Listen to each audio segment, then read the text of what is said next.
ओम शांति। ओम शांति। कल हमने आपको बताया था हम कौन हैं। हम एक आत्मा है, शरीर नहीं है। हम आत्मा सृष्टि रूपी रंगमंच पर यहाँ सभी अलग अलग तरह से पार्ट बजा रहे हैं। तो सृष्टि रूपी रंगमंच क्या है?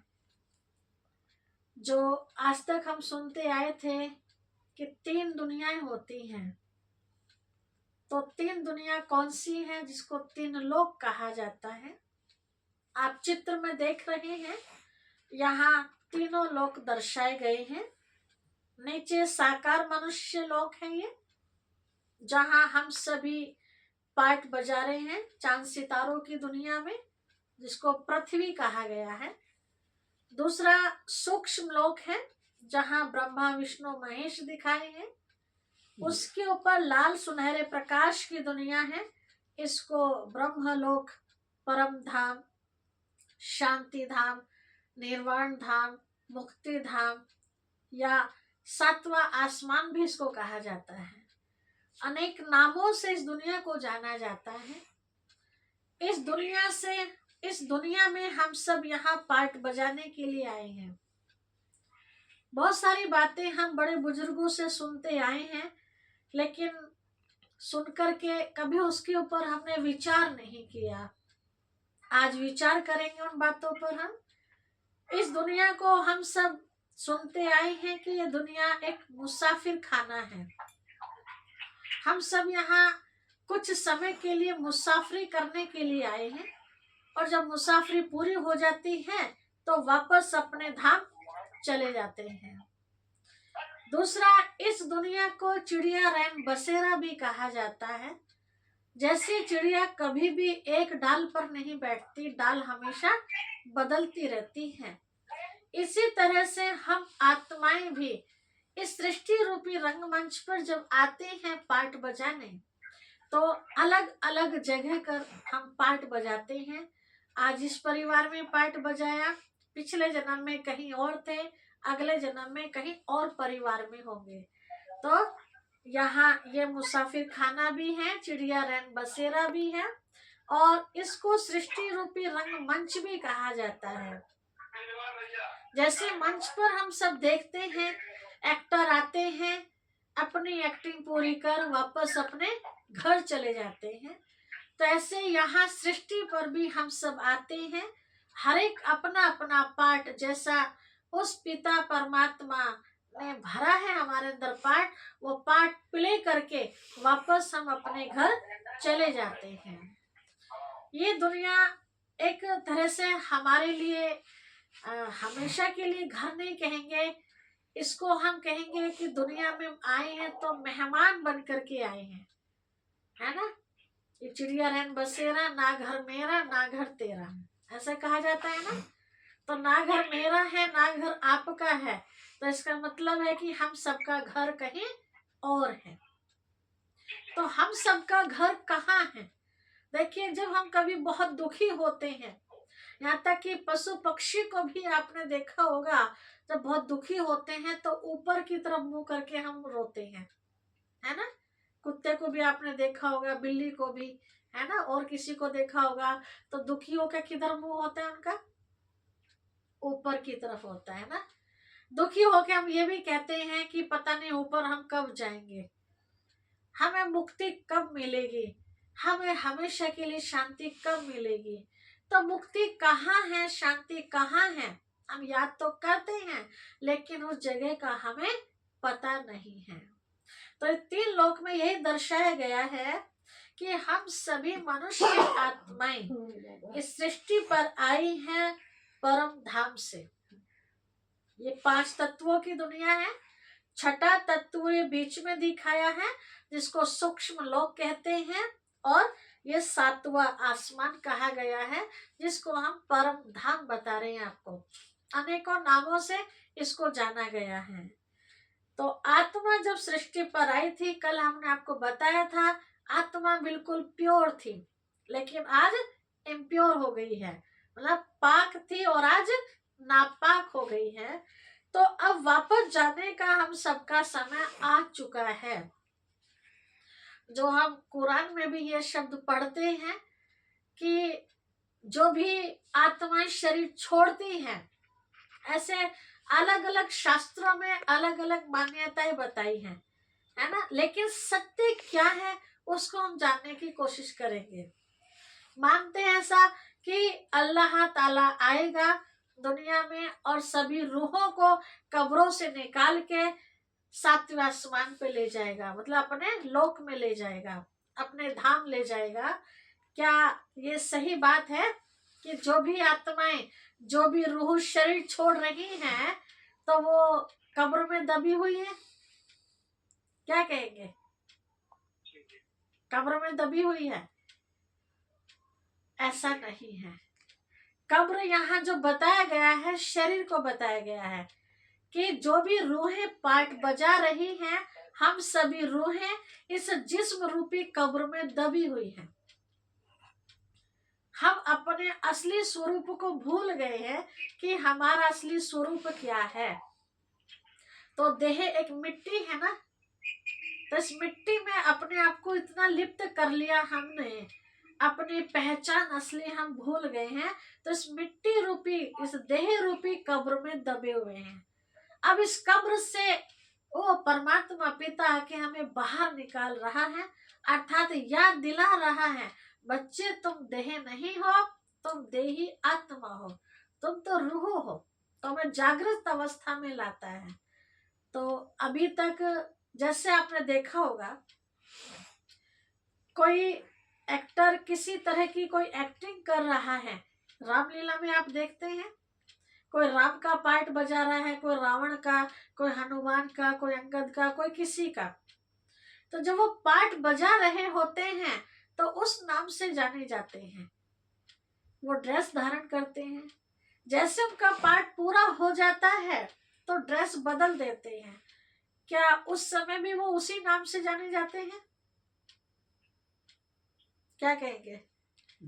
नहीं, वो अपने असली नाम से, असली रूप से उनकी पहचान होती है।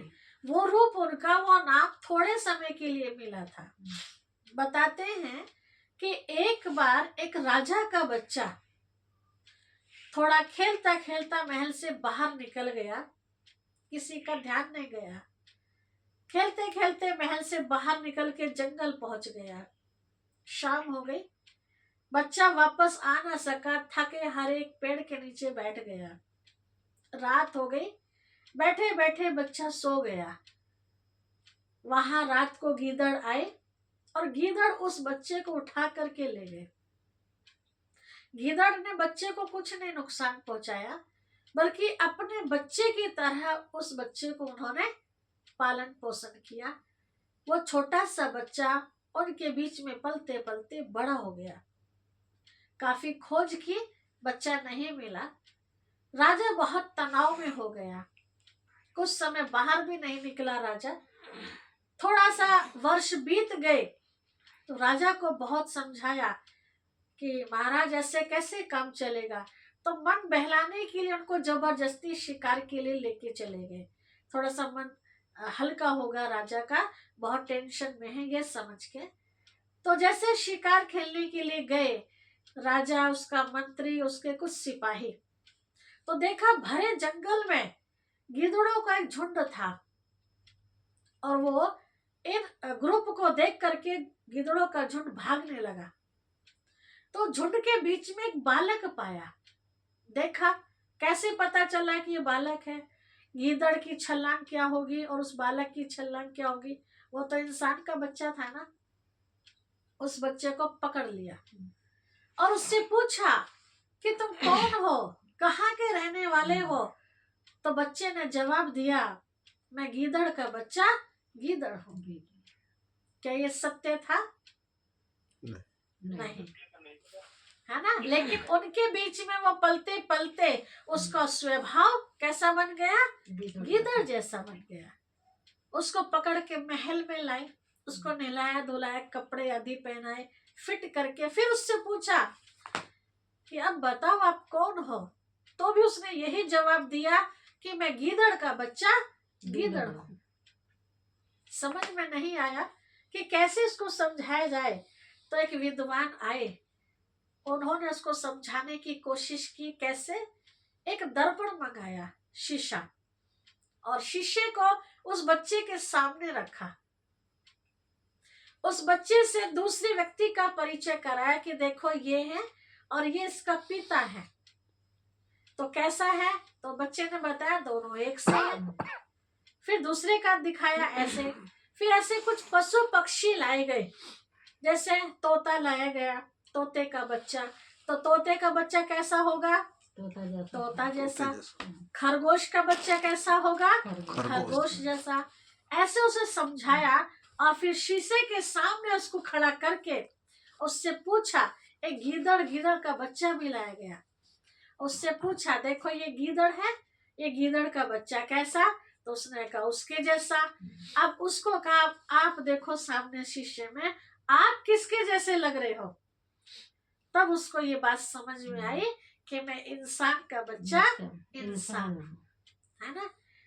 ठीक इसी प्रकार हम सब यहाँ इस सृष्टि रूपी रंगमंच पर इस देह को धारण करके पाठ बजाते बजाते बजाते काफी वर्ष हो चुके हैं। कितने आगे हम आपको बताएंगे। कितने समय से हम सब यहाँ जन्म मरण के चक्र में घूम रहे हैं। तो ऐसे उलट पुलट होते होते होते अपने असली स्वरूप को हम भूल गए हैं और अपना यही स्वरूप समझ लिया कि मैं इंसान की औलाद इंसान हूँ, जबकि मैं इंसान नहीं हूँ। इंसान कहने वाली मैं एक रूह हूँ, मैं एक आत्मा हूँ। ये तो थोड़े समय के लिए मैंने धारण किया है शरीर, है ना। ना ये था ऐसा रूप मेरा और ना ये रहेगा, ये तो नाशवान है। तो यहाँ इस सृष्टि पर अब कुछ समय और हमें रहना है। अब हम सबका जाने का समय आ चुका है। कैसे? जैसे कोई भी नाटक होता है, 1 घंटे का, 2-3 घंटे का नाटक पूरा हो जाता है तो एक्टर वापस अपने घर चले जाते हैं। इसी तरह हम सब भी अब अपनी एक्टिंग पूरी कर वापस अपने घर हमें जाना है। तो जाने के लिए हमें क्या करना होगा? हम सब ये बातें सुनते आए हैं कि कोई किसी के साथ बुरा करता है, किसी को दुख देता, सताता है, तो ऊपर वाला हिसाब लेता है। क्योंकि ऊपर वाले ने हमें यहाँ एकता का पाठ पढ़ा के भेजा था, आपस में प्यार मोहब्बत से रहने के लिए भेजा था, हमें यहाँ खेलने के लिए भेजा था, झगड़ा करने के लिए नहीं भेजा था, मार पीटने के लिए नहीं भेजा था। तो वो हिसाब लेता है हमारा। तो अब वो टाइम हिसाब देने का आ चुका है। हम सब रूहें जब इस कब्र से बाहर निकल के जाएंगे उसकी दुनिया में, तो यहाँ ये बीच में बॉर्डर दिखाया है, चित्र में आप देख रहे हैं। जैसे हम देखते हैं एक देश छोड़ के दूसरे देश में जाते हैं तो बीच में बॉर्डर पड़ता है, तो वहां चेकिंग होती है, कहीं आप 2 नंबर का माल तो नहीं लेके जा रहे। 1 नंबर का माल अर्थात नेक कर्म, 2 नंबर का माल अर्थात कौन से कर्म? बदी वाले कर्म, है ना, भ्रष्टाचार वाले कर्म, किसी को दुख देने वाले कर्म, जिसको विकर्म कहेंगे, है ना, पाप कर्म कहेंगे। तो ऐसे कर्म अगर किए होंगे तो यहाँ हमें रुक के हिसाब किताब देना पड़ेगा। और वो हिसाब किताब कितना कड़ा होगा। यहाँ की गवर्नमेंट एक बार को छोड़ देगी, लेकिन वो रूहानी गवर्नमेंट किसी को नहीं छोड़ेगी। यहाँ की सजा बताते हैं। यहाँ हम प्रैक्टिकल में खाना बना रहे होते हैं, रोटी बना रहे होते हैं, रोटी की भी कई बार भाप लग जाती है तो कितना दर्द होता है उंगली में हमारे, है ना। कभी पानी में डालेंगे, कभी गीले आटा लगाएंगे, कभी कुछ। और वहां तो सजा किस प्रकार की मिलेगी? खोलते कढ़ाव में डाला जाएगा। क्यों? हम सबने जो पाप किए हैं वो पाप धोने के लिए। हम जो भी कर्म करते हैं वो सब आत्मा पर लगते हैं। इसीलिए आत्मा को अनेक टाइटल मिले हुए हैं। जैसा आत्मा कर्म करती है वैसा उसको नाम मिला है। जैसे पाप कर्म करने वाले को पाप आत्मा कहते हैं, धर्म का कर्म करने वाले को धर्मात्मा कहते हैं, महान कर्म करने वाले को महान आत्मा कहते हैं, है ना। तो कभी किसी ने ये तो नहीं कहा पाप शरीर, पुण्य शरीर, देव शरीर या महान शरीर तो नहीं कहा, क्योंकि कर्म करने वाला शरीर नहीं है, शरीर के द्वारा कर्म करने वाली आत्मा है। तो जो आत्मा जैसा कर्म करती है वैसा लेप छेप आत्मा के ऊपर लगता है। तो अगर वो लेप हम यही उतार देंगे, इस दुनिया में रहते रहते पाप कर्मों का लेप उतार दे, तो फिर वहां सजा की कोई बात नहीं रहेगी। लेकिन आज किसी को हम शिक्षा देते हैं कि बहन ऐसा मत करो, गलत है ये, भैया ऐसा मत करो, तो कितने लोग ऐसा बोलते हैं, अरे बहन जी खाओ पियो मौज करो, कल किसने देखा। इस बात को हम सब अच्छी तरह से जानते हैं, जैसा करेंगे वैसा भरेंगे, जैसा बोएंगे वैसा एक दिन हमें काटना अवश्य पड़ेगा, आज नहीं तो कल। ये सब बातें जानते हुए भी हम उन बातों पर ध्यान नहीं देते हैं और शैतान के वश होकर के जो हमें अच्छा लगता है वो हम करते रहते हैं। तो उसका परिणाम कितना भयंकर निकलता है वो यहाँ बताया गया है। शेर के पिंजरे के बीच में डाला जाएगा हमें, जो बुड़क मार मार के वो शेर हमें खा जाएंगे। और कोई सोचे चलो एक जिस्म मिलेगा, खत्म हो जाएगा, मुक्ति मिल जाएगी, एक बार नहीं बार बार जन्म दिया जाएगा, बार बार आत्मा को, रूह को इस तरह से सजा मिलेगी जब तक कि उसके पाप कर्म खत्म ना हो जाए। तो उस सजा से अपने आप को मुक्त करने के लिए वो पिता परमात्मा, वो अल्लाह इस समय हम बच्चों को समझाने के लिए आए हैं। इस समय तो हम समझा रहे हैं, मीठे बच्चे ऐसा मत करो, ऐसा मत करो। आपने देखा होगा भैया हमारे कितने पैगंबर आए हमें समझाने के लिए, गिनती कर सकते हैं? गिनती कर सकते हैं? नहीं कर सकते। कितने धर्म पिताएं आए, पैगंबर आए, लेकिन उनकी बातों को भी सुन के हमने हाँ हाँ तो किया, लेकिन प्रैक्टिकल में कुछ और किया। और हुआ क्या, जो धर्म पिताएं पैगंबर भी आए सृष्टि पर, धीरे धीरे वो भी हमारे जैसे ही बन गए। कैसे? उदाहरण के तौर पे आप देखते हैं कोई फलों की टोकरी हो या सब्जी की टोकरी हो, उसमें सारे ही फल या सब्जी खराब है, एक फल उसमें आप अच्छा रख दीजिए तो वो अच्छा फल कितने दिन रहेगा? अच्छा उसमें कितने दिन रहेगा? जल्दी खराब, थोड़े दिन, वो भी औरों के संग में आके जल्दी खराब हो जाएगा। ऐसे ये दुनिया इतनी खराब हो चुकी है, हम सबके कर्मों से ये दुनिया खराब हो गई है। जो जन्नत थी कभी और आज दोजख बन गई है। किसने बनाया? क्या कहेंगे ऊपर वाले ने बनाया? नहीं, हम सब ने अपने कर्मों से इस दुनिया को क्या बना दिया है। तो जो भी ऊपर से रूह आती है वो भी धीरे धीरे हमारे जैसे ही बन जाती है। अल्लाह का बगीचा तो है, अल्लाह का बगीचा जिसको कहेंगे, है ना। और अब क्या कहेंगे? अब कांटों का जंगल कहेंगे, शैतान का जंगल कहेंगे। अब तो चारों तरफ देखो क्या दिखाई देता है, शैतान ही शैतान। हर किसी मानव से आज दुख मिल रहा है, सुख कम दुख जास्ती। अपेक्षा क्या होती है कि ये बच्चे बड़े होके हमें सुख पहुंचाएंगे, लेकिन रिजल्ट क्या होती है सब देख रहे हैं, है ना। तो सजा ना भोगनी पड़े उसके लिए अपने आप को हमें यहाँ ही प्योर बनाना है। रोज सोने से पहले हमें चेक कर लेना चाहिए कि आज सवेरे आंख खुलने से लेके दिन भर में मेरे से कोई ऐसी गलती तो नहीं हुई है जो मुझे ऊपर वाला सजा दे। अगर हुई है तो कान पकड़ के सॉरी बोल के कुछ टाइम ऊपर वाले का ध्यान लगा के तब आगे की प्रतिज्ञा करके कि हे पिता आज तो हो गई ये गलती मेरे से, लेकिन कल ये गलती बिल्कुल नहीं होगी। ऐसा माफी मांग के अगर हम सोते हैं तो अगला दिन हमारा बहुत अच्छा बीतता है, कोई गलती हमारे से हो नहीं नहीं होती। सकती। उसके लिए हम अटेंशन देना पड़ता है। तो ऐसा अगर हम करेंगे तो जो भी भूल चूक में हमने किसी पशु पक्षी इंसान किसी को भी हमने दुख दिया है किसी भी कारण से, चाहे अपने इच्छा से चाहे दूसरे के कहने से भी, अगर हमने एक मक्खी तक को भी नुकसान पहुंचाया है तो वो दुख तो रिटर्न में हमें मिलना ही है। ये दुनिया क्या है, गोल है।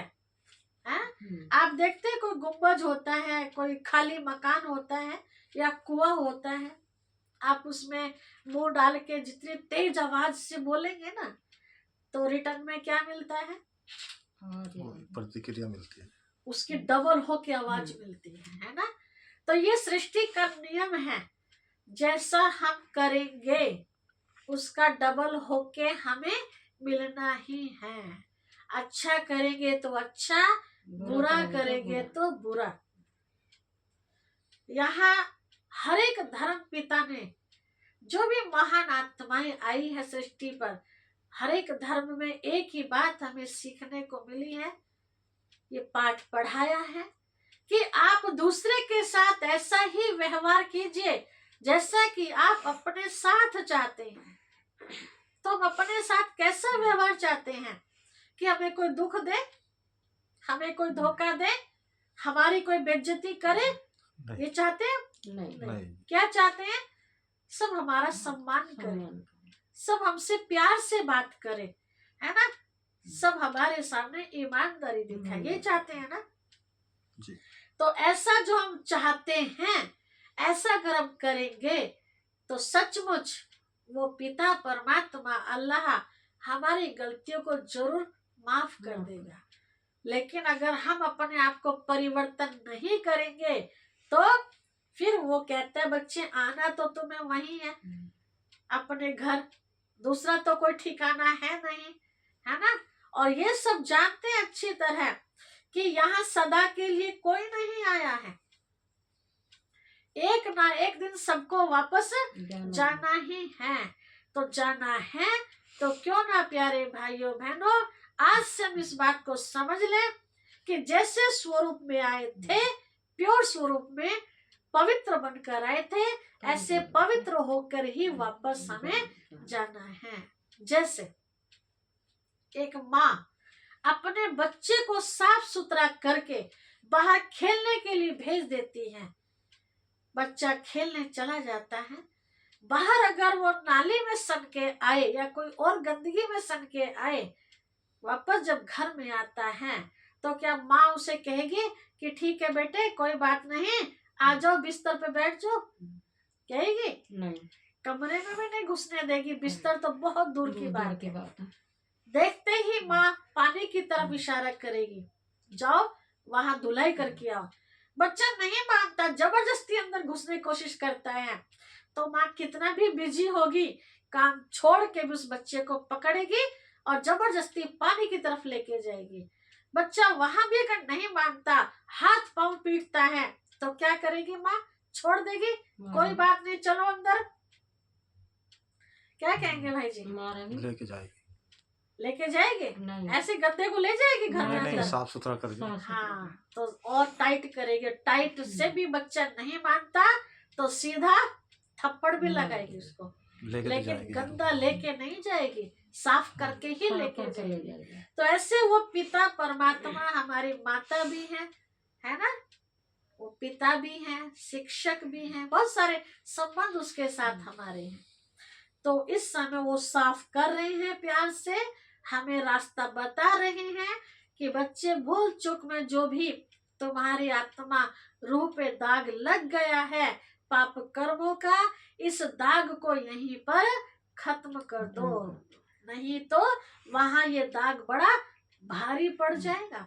कैसे? जैसे कोई बर्तन होता है ना, चिटक जाता है, तो माताओं को तो पता है उस बर्तन को कैसे साफ करती हैं, आग में दबा देती हैं, और आग में जब दबता है बर्तन उसकी सारी चिकट खत्म हो जाती हैं।